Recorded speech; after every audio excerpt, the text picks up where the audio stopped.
teman-teman sekalian, ketemu lagi, tapi kali ini edisi spesial kemerdekaan Republik Indonesia yang ke-76 bersama IDN Times. Dan kami tuh, meskipun kita masih dikepung dengan bencana, tapi kita inginnya tuh untuk program spesial kemerdekaan tuh pengen ngajakin teman-teman untuk ketawa, bahagia ya. Katanya orang yang termasuk paling happy itu yang juga bisa mentertawakan dirinya sendiri ya. Nggak tahu deh apakah saya yang akan mempertawakan diri sendiri, Uni Lubis, atau tamu kehormatan kita, Bang Sandiaga Salahuddin Uno, Menteri Pariwisata dan Ekonomi Kreatif yang bakal ketawa-ketawa dan mentertawakan diri sendirinya. Thank you Bang Sandi untuk waktunya nih di program Pejabat versus Netizen.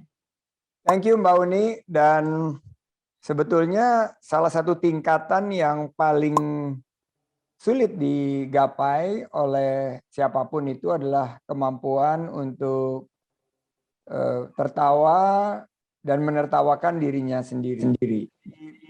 Saya sebetulnya selalu memiliki filosofi that I take my job seriously. I don't take myself that seriously. Jadi kadang-kadang kalau pekerjaan saya serius banget, tapi kalau misalnya orang ada joke atau ada humor tentang diri saya atau jabatan saya, itu ya ikut terhibur juga sih. Katanya kan meskipun di media sosial itu seringkali tempat untuk ngebully pejabat publik, tapi kita juga bisa mencari banyak yang lucu-lucu dan meme-meme di situ ya. Bener banget, hiburan banget, dan buat kita juga kadang-kadang ketawa sendiri gitu melihat netizen dengan inovasi dan kreativitasnya luar biasa. Oke, nah aku mulai nih dari pantun, Bang Sandi, ya kan? Oke. Jadi ini pantun dari teman redaksi nih, Margit dan Lia. Jadi orang harus punya sopan santun, berteman jangan pilih-pilih kawan. Bang Sandiaga Uno demen berbalas pantun. Hayo netizen, siapa yang berani lawan? Nah, dari aku, pempek Palembang yummy rasanya, ditemenin es campur, wow, enak dong. PPKM jangan cuma rebahan aja, bercanda dengan Kak Sandi, boleh juga kan, ya kan? Nggak tahu nih nanti Kak Sandi apakah ada pantunnya juga. Tapi ini nih, pertanyaan pertamanya berkaitan dengan postingan Instagram yang terbaru ya. Kucing oranye berjemur sambil leletin lidahnya, tikus lewat dicuekin aja.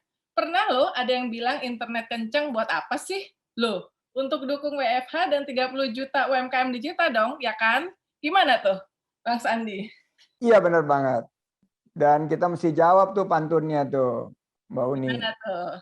Lari pagi ke stasiun Cikini, sebelum pulang mampir bentar membeli mie. Mbak Uni Lubis, terima kasih sudah mengundang saya hari ini. Semoga IDN Times makin sukses melejit lagi. Amin, cakep. Gimana? Makan gultik nggak cukup cuma seporsi.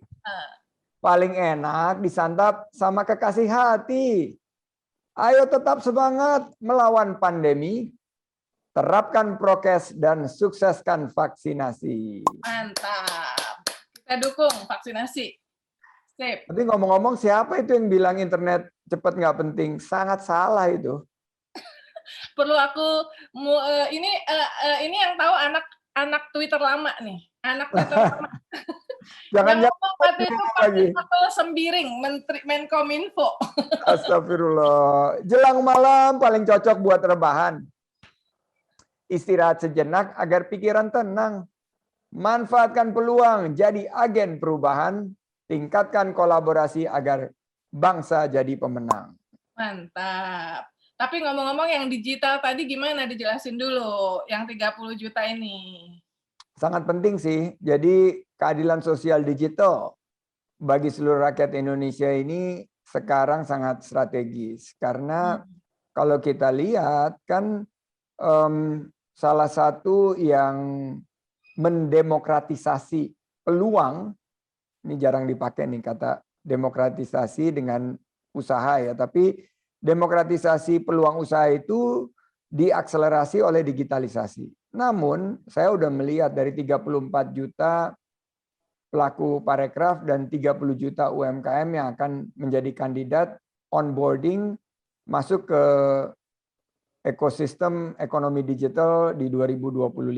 Berarti mereka butuh jaringan yang handal, jaringan yang cepat, dan jaringan yang terpercaya. Buat saya, ini menjadi satu keharusan bahwa digitalisasi itu tentunya harus didukung oleh infrastruktur yang mumpuni. Nah, Kominfo sekarang serius nggarap ini, malah mereka bikin BTS sendiri di daerah-daerah terpencil, terluar, dan juga daerah-daerah yang membutuhkan sinyal yang kuat dan bisa diandalkan. Jadi menurut saya sukses banget kalau kita bisa 30 juta usaha kecil itu mendapatkan keadilan dari segi jaringan yang tentunya bisa diandalkan. Demokratisasi akses ya, akses terhadap internet ya, dan mungkin pengetahuannya juga ya, mestinya ya, kayak literasinya, gimana caranya, kan nggak cukup akses ya. Jadi pelatihan ini, COVID-19 ini force us to innovate, to adapt, and to collaborate. Nah, untuk usaha-usaha kecil ini, kuncinya adalah keterampilan. Bagaimana mereka, bahasa kerennya upskilling dan reskilling. Jadi memang mereka nggak mendapat akses sebelumnya seperti usaha-usaha yang lebih menengah atau yang lebih besar. Tapi dengan adanya digitalisasi, jika mereka memiliki keterampilan bukan hanya berjualan online, tapi juga mereka memiliki keterampilan lain such as mencetak atau menciptakan konten-konten kreatif, menciptakan konten-konten yang menghibur, ini akan berdampak luar biasa bagi penjualan produk-produk mereka. Jadi kita melihatnya holistik ya, dari segi perencanaannya udah digitalisasi, dari segi pemasarannya, dari segi paymentnya, dari segi customer engagement. Karena setelah jual itu nggak berhenti.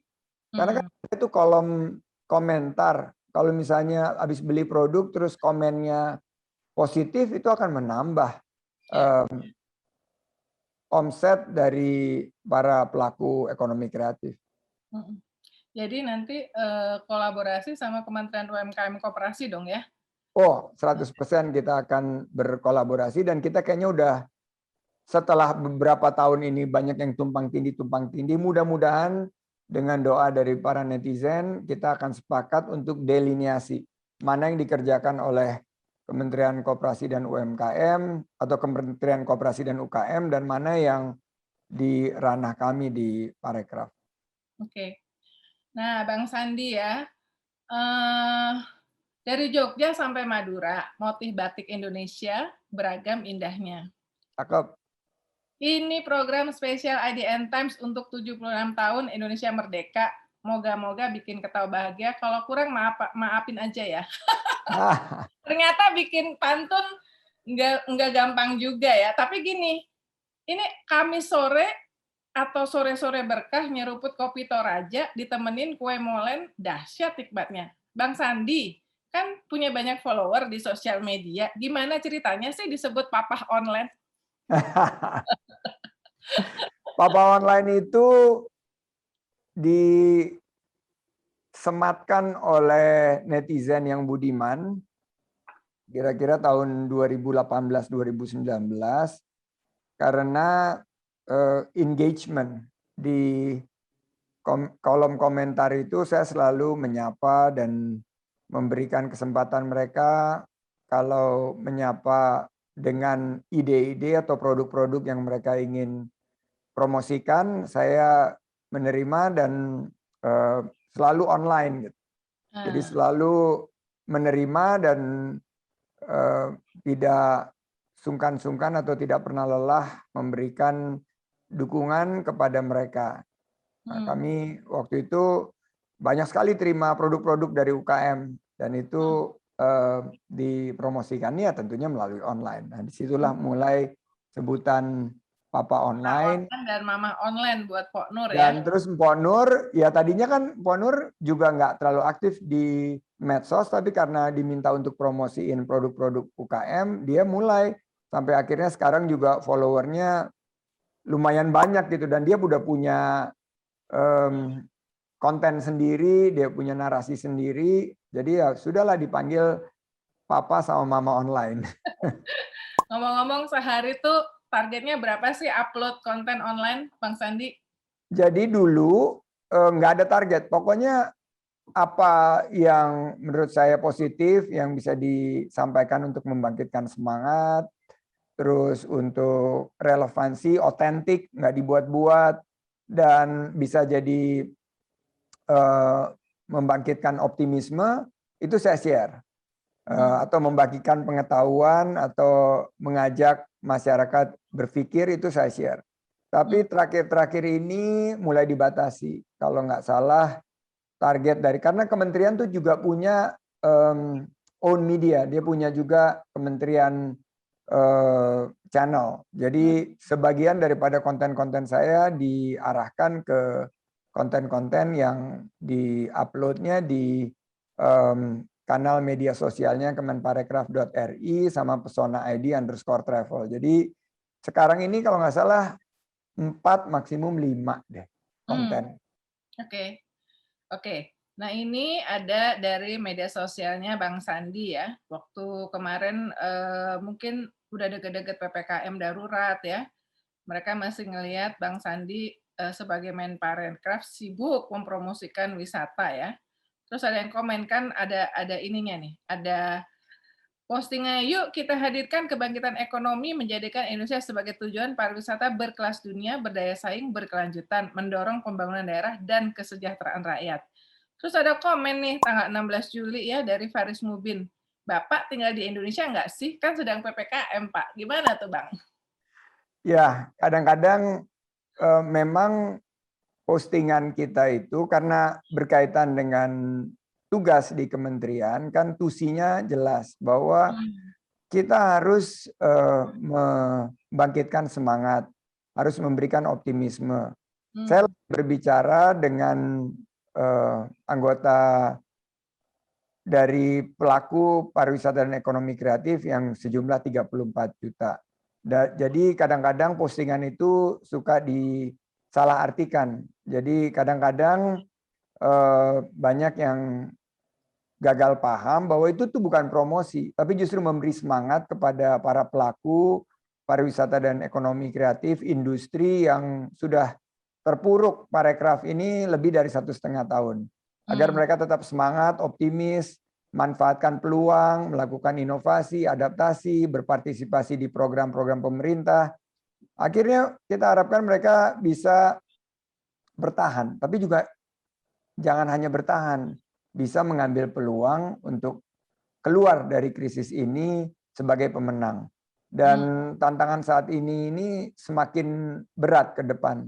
Pemerintah harus hadir, dan terkadang postingan itu berisi bahwa ini adalah program-program konkret yang kita gunakan untuk menyelamatkan lapangan kerja bagi 34 juta pelaku pariwisata dan ekonomi kreatif. Dan itu yang menjadi harapan mereka, bahwa pemerintah berpihak, berkeadilan, dan kalau misalnya kita nggak posting tentang pariwisata sama sekali, ini akan menyurutkan semangat mereka. Mati gaya nggak sih Menteri Pariwisata selama PPKM daruratnya berasa mati gaya nggak?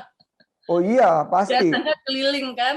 Iya, biasanya keliling. Begitu PPKM kan kita berhenti. Tapi kan tidak berarti kita harus berhenti menyapa mereka. Dan yang paling penting, bagaimana pariwisata ini top of mind-nya itu adalah pariwisata Indonesia, hashtag di Indonesia aja, dengan protokol kesehatan yang sudah diterapkan secara ketat dan disiplin, dan sertifikasi CHSE, Cleanliness, Health, Safety, dan Environmental Sustainability itu menjadi satu keharusan. Gitu Mbak Uni.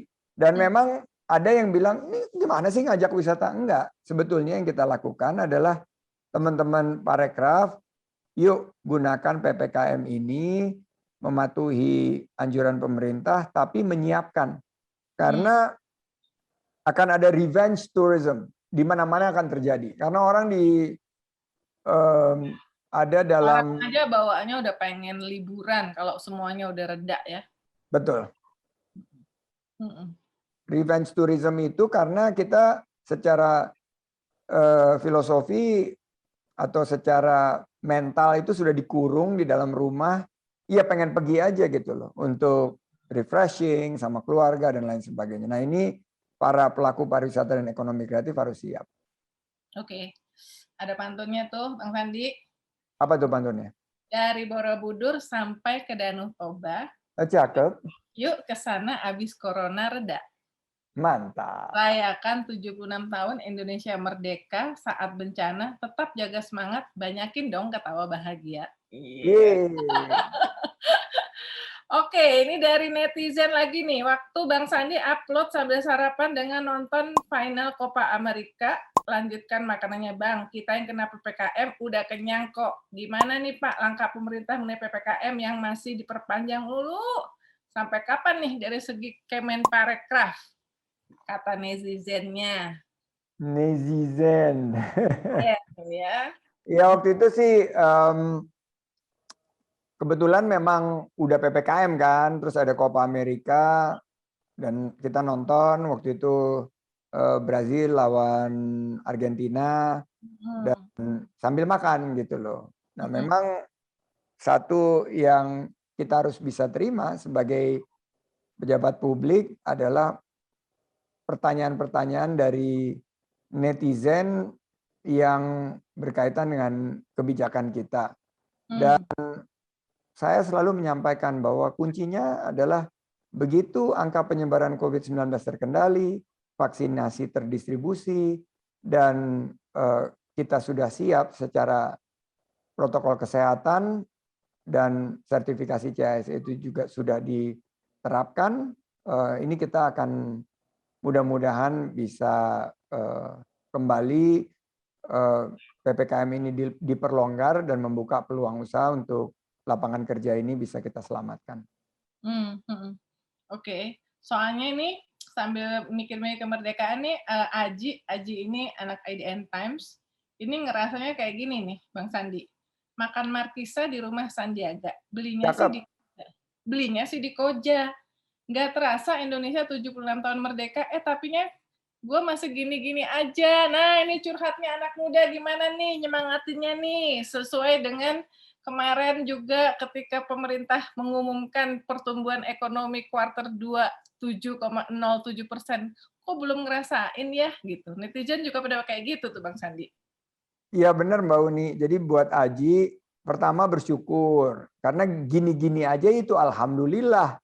Kalau terpuruk baru kita nauzubillah gitu loh.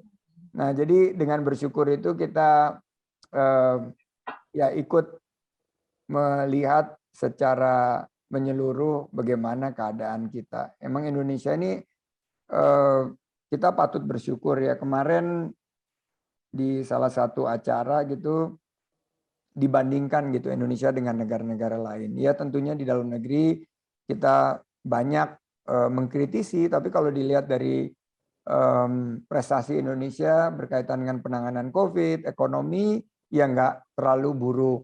Nah ini yang sama-sama perlu para netizen, Aji, dan lain sebagainya, untuk supaya nggak gini-gini aja, kita mesti satu, bermental entrepreneurship, ngambil peluang dengan berani mengambil resiko, memulai usaha, banyak usaha-usaha yang sekarang terbuka luas untuk dikerjakan dengan inovasi.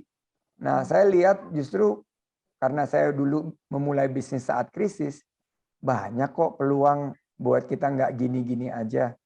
Salah satunya adalah di masa PPKM ini baca buku. Waduh, banyak banget buku yang saya udah selesaikan di masa PPKM ini. Terus kita meningkatkan kapasitas diri kita. Saya belajar beberapa skill baru dan ini yang skill apa tuh? Skill apa misalnya? Ya, dulu saya pernah jadi juara speed reading. Sekarang saya karena banyak di pemerintahan, jadi bacanya pelan. Sekarang saya baca lagi, speed reading ini udah mulai balik ke kemampuan dulu ya, waktu bisa baca cepat. Terus saya bantu Mbak Nur dengan kan dia juga sekarang ditunjuk di Dekranas, skill-skill untuk memasarkan produk-produk kria. Ini juga butuh skill baru marketing, yaitu digital marketing. Saya belajar lagi. Dan disinilah di PPKM ini, walaupun kita di rumah aja, ternyata jadwal meeting, jadwal koordinasi itu bisa tiba-tiba 2 kali lipat. Karena efisiensi kan, kita nggak kemana-mana. Jadi itu dari rapat ke rapat yang pakai Zoom ini, yang pakai Google Meet, itu tahu-tahu udah 10 aja ya. nggak ada jedanya sama sekali. Jam 12 sampai jam 1, jam 1 sampai jam 2, jam 2 sampai jam 3. Terus ada juga yang sesi menyapa 15 sampai 30 menit. Itu namanya menyapa. Karena ada acara events di daerah yang harus disapa. Misalnya tadi acara Festival Syahrir Hatta. Itu Oh, ya, hari ini hari kelahiran Bung Hatta. ya, karena hari ini kelahiran Bung Hatta kan. Agustus. Dan kemarin kita di Universitas Bung Hatta 30 menit. Nggak lama loncat lagi ke Makassar. Acaranya juga pakai Zoom. Jadi setelah dihitung-hitung sehari itu bisa antara 15 sampai 18 kegiatan. Itu sih dari bangun tidur sampai selesai cuman bisa ada jeda sedikit untuk sholat sama makan. Sisanya emang udah hampir nggak ada jeda sama sekali. Sama deh sama wartawan Bang Sandi kayak gitu juga ya. Duh, kalau di rumah itu kan nggak ada batas waktu antara waktu istirahat sama waktu kerja kan. Ya udah. Bener banget. Sorry banget nih teman-teman wartawan itu, si Shemi dari IDN Times tuh suka ngikutin tuh kita punya kegiatan. Pasti dia juga geleng-geleng kepala tuh. Oke, ini konten pembeli nasi Padang membawa Rp5.000 dapat donasi 100 juta. Penjual es tebu dapat hadiah rumah dari netizen. Terus dikomenin, rakyat sesama rakyat mah peduli Pak, saling peduli. Nggak seperti yang katanya mewakili, terkadang ada aja yang dikorup. Gimana nih? Setuju Bang banget sih. Setuju banget, dan itu cerminan ya buat kita di ranah publik ya. Untuk menjadi pelayan publik itu kan amanahnya luar biasa berat ya. Dan salah satu amanahnya ini yang tanggung jawab kita adalah Undang-Undang Dasar Negara Republik Indonesia 1945 ayat 34, bahwa ini tanggung jawabnya negara loh. Fakir miskin, anak-anak terlantar. Jadi tadi yang nasi Padang membawa Rp5.000 itu menyentuh hati, dan donasi dari netizen maupun penjual es tebu itu dapat hadiah rumah, itu benar-benar menunjukkan bahwa sisi-sisi terbaik kemanusiaan kita tuh timbul saat kita menghadapi situasi yang betul-betul tertekan, yang diakibatkan oleh pandemi dan tantangan ekonomi.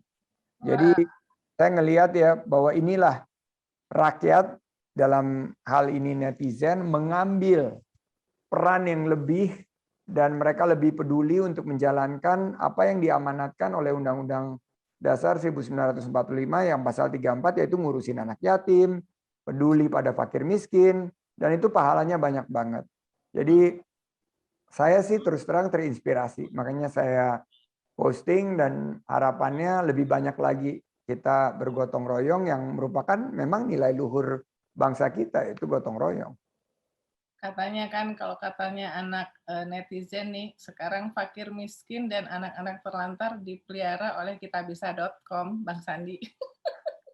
Benar, si Al-Fatih itu luar biasa. Salah satu inovasinya kan sekarang semua bisa gunakan platform itu untuk raise money. Jadi salut juga sih buat Al-Fatih. Luar biasa ya, ketemu momentum banget ya. Ini. Nah, ini ada akunnya Mim 9gag. luar negeri upload konten mengenai keheranan Pak Sandi kepada Pak Sandi yang tetap melanjutkan proyek Jurassic Park di di Komodo pas ini ya. Di mana UNESCO telah memperingatkannya. Komennya emang paling hebat deh Kemenparekraf dan Pak Sandiaga Uno, UNESCO aja dibantah. Gimana nih Bang Sandi? Sebetulnya sih nggak ngebantah lah.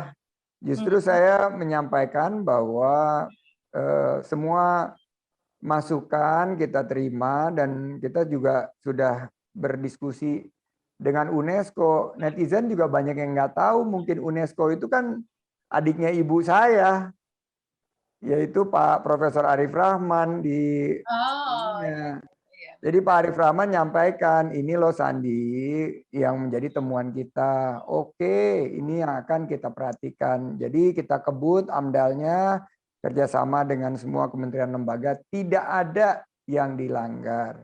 Dan seandainya ada pembangunan, itu adalah pembangunan yang mengacu kepada semua sumber yang berkaitan dengan keberlanjutan lingkungan. Kita tidak akan pernah membahayakan World Heritage atau warisan dunia, yaitu Taman Nasional Komodo. Jadi guys, please berdoa dan support terus.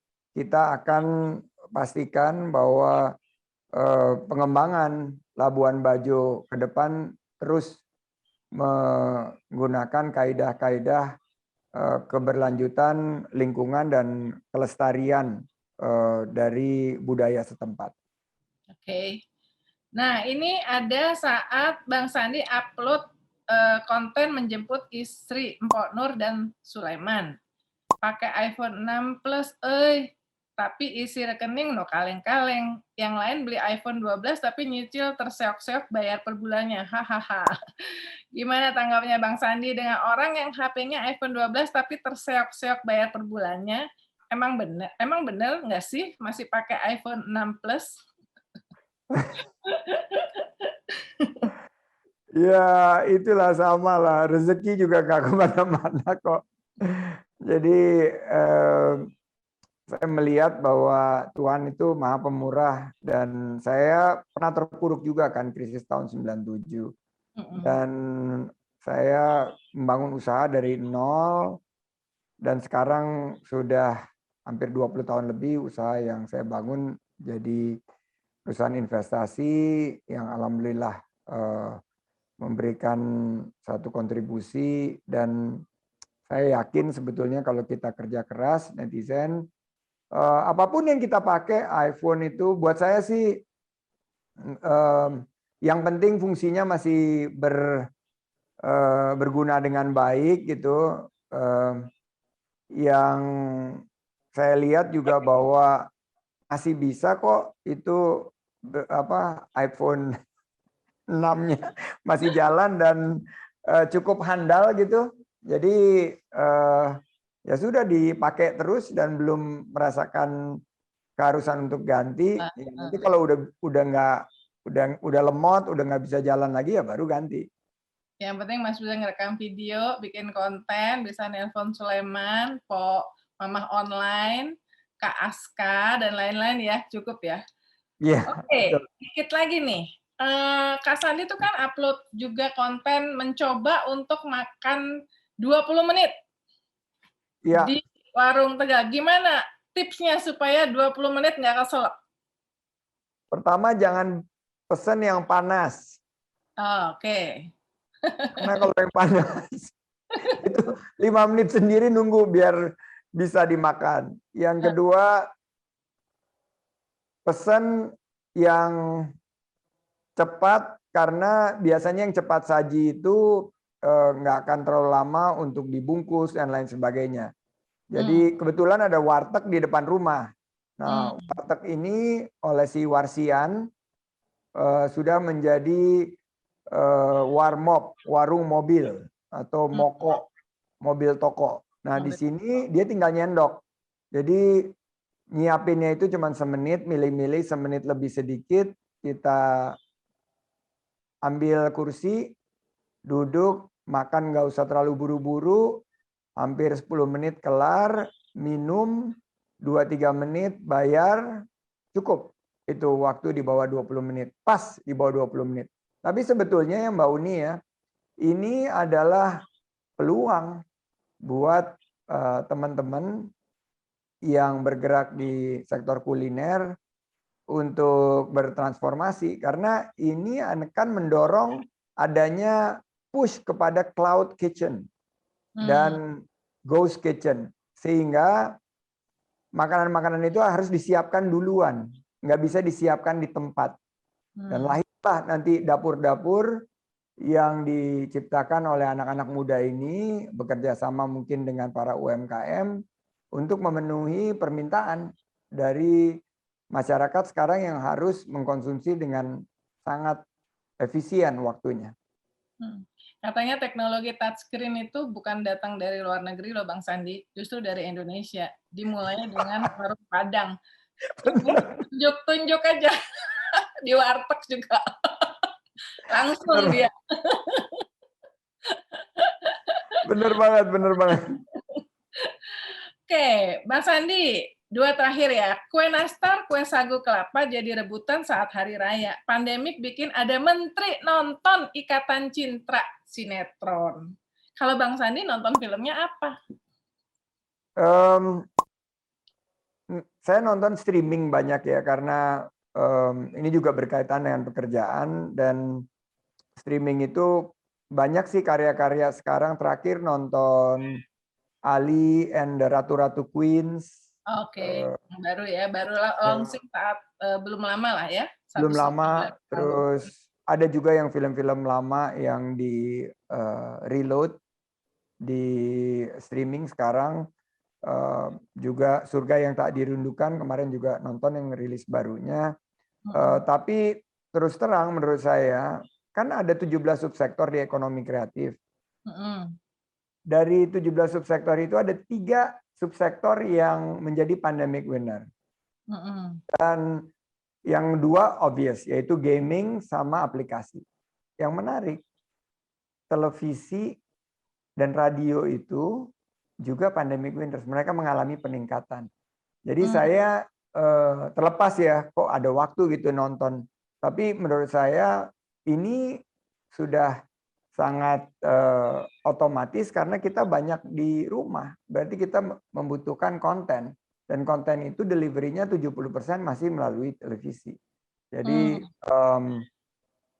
ya buat para netizen yang jago banget buat konten, inilah masa-masa keemasan kalian. Gunakan secara cermat karena nanti konten-konten yang dihasilkan itu akan bukan hanya bisa ditayangkan tapi menghibur banyak orang. Dan menjadi kenangan ya, tak terlupakan selama pandemik ya. Betul. Luar biasa. Termasuk ini nih, Bang Sandi ujuk-ujuk ngupload pakai baju daerah, terus ada netizen yang komentar, nyindir yang pakai Louis Vuitton ya Pak, katanya. Enggak, nah ini kadang-kadang kita kan menjalankan aturan dari menteri sebelumnya, tiap hari Selasa itu pakai baju daerah. Jadi saya bilang, oke, kita adakan sayembara untuk para pengusaha fashion di daerah. Setiap Selasa yang ikut dalam program peningkatan produk fashion daerah ini akan saya pakai hari Selasa dan akan saya upload. Dan ini bentuk promosi daripada produk fashion mereka. Ya, mereka berlomba-lomba dan sekarang alhamdulillah kemarin pakai dari Kalimantan, sebelumnya pakai dari Sulawesi Tenggara, banyak juga kadang-kadang pakai pakaian adat Jawa dan Sumatera. Jadi ini ya bagian daripada Kria ya. Kria kan satu subsektor yang ada juga di bawah ekonomi kreatif. Wah, ini saya juga gara-gara mau ngobrol canda sama Bang Sandi, jadi memaksa kreativitas meskipun mungkin agak yang maksa-maksa, tapi nggak apa-apa ya netizen. Ini loh, ini juga dari inspirasinya dari Instagramnya Bang Sandi ya. Ke Pasar Kenari belanja bahan bangunan, pasarnya nggak taat prokes, sempat dirazia deh. Kak Sandi lari pagi ke tempat kerja, disangka komeng nggak punya biaya. Gimana tuh?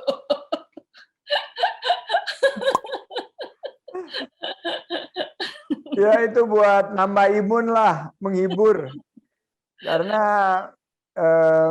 ya ngantor kan bisa sambil olahraga ya. Jadi bisa bersepeda, lari, Ini jalan gimana kaki nih pernah selama juga. PPKM nggak ngantor gini? Nah kalau PPKM kan WFH udah 100% udah lebih dari 1,5 bulan nih. Jadi larinya di rumah, olahraganya di rumah juga. Tapi dengan PPKM ini jangan lupa kita tetap harus berolahraga agar sehat dan bugar karena itu salah satu cara kita meningkatkan imun kita dan ternyata ya berlari ke kantor atau naik sepeda itu emang benar hemat dan Benar, nggak ngeluarin ongkos. Selain benar. nggak ngeluarin ongkos juga jadi kita badan sehat. Iya ya, benar itu. Sebetulnya ada hikmah-hikmah positif dari pandemik ini termasuk waktu untuk ngobrol dan nongkrong dengan keluarga lebih banyak dan juga bisa olahraga yang gratis tis-tis ya. Benar, benar, benar. Oke, Bang Sandi, thank you banget loh waktunya. Ya, aku nggak tahu nih seberapa banyak orang akan ketawa dan tersenyum. Mudah-mudahan nggak kesel ya. Tapi namanya juga usaha ya. Apa namanya, buat kita untuk coba tetap bahagia, sebarkan ketawa ya.